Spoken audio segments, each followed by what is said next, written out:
And I did actually eventually see a few episodes of Peacemaker. I think I saw 3. Yeah, Peacemaker, baby. I like the intro. I think it's cute. The little dance. I think it's entirely too cringe. I watched it one time and I skip it every time now. Yeah.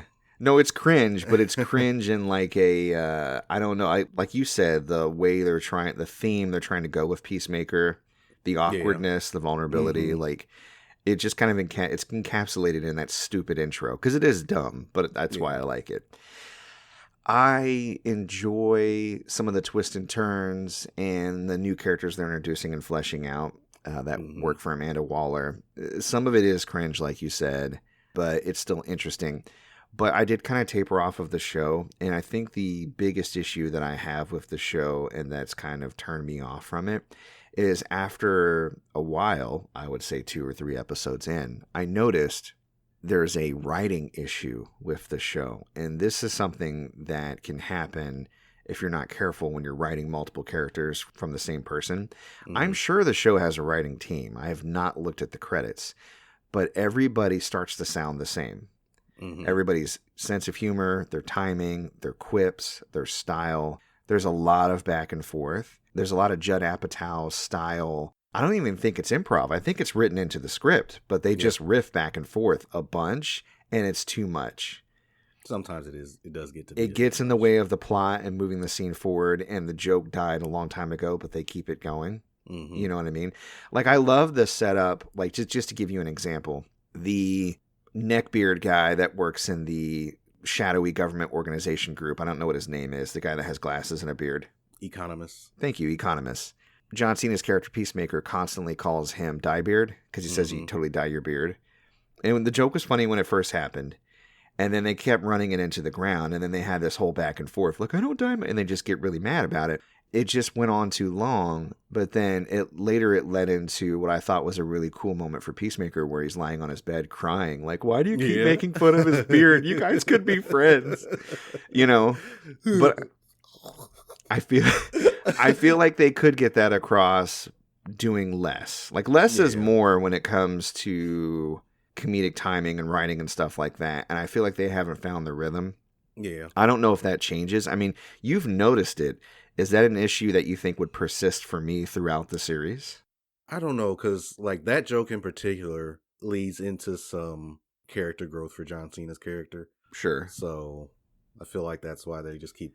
And I'm just using it as an example because it actually eventually landed, even though they ran it into the ground. But there's a lot of stuff back and forth that to me doesn't land. Yeah. Amanda Waller's daughter, I think it is, that got added to the team. She does a lot of like extra talking because her character is awkward. Super awkward. And I get that they're trying to convey that, but then they just let the scene drag on in service of that awkwardness one too many times. Like, you've already established that she's awkward. I don't need you to constantly have her bookend and kill scenes. Yeah. You know what I mean? Yeah, I think that the show does so many things well that you would be able to look past that. Okay. So far I haven't. Yeah, I mean... Like for example, it took him entirely too long to escape that apartment building. Oh, yeah. That whole sequence, I was like, get it over with. It's funny because it was cringe, but at the same time, it's like every time you see him make a jump and fuck himself up, it's like you're cracking up like, God damn, this dude can't catch a break. It was funny. I'll admit to you it was funny at first, but to me, like, once the joke has landed, you can't keep going back to that well because there's less water. You know what I mean? Like, at the end, when he finally like ate shit on the last like rung or whatever, I was like, okay, can we move on, please? You know what I mean? And maybe that's kind of a backwards compliment way of saying that I like the plot. I just want to see more of it. But it keeps getting held up by their version of comedy. And it's cool to put some jokes in, but they're just going really hard that way. And I'd rather like have things move along because they're setting up something interesting.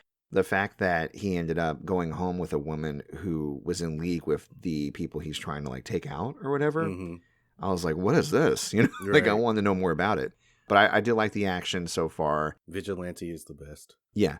I think it's a cool show if you can get past that, but it's not hitting me.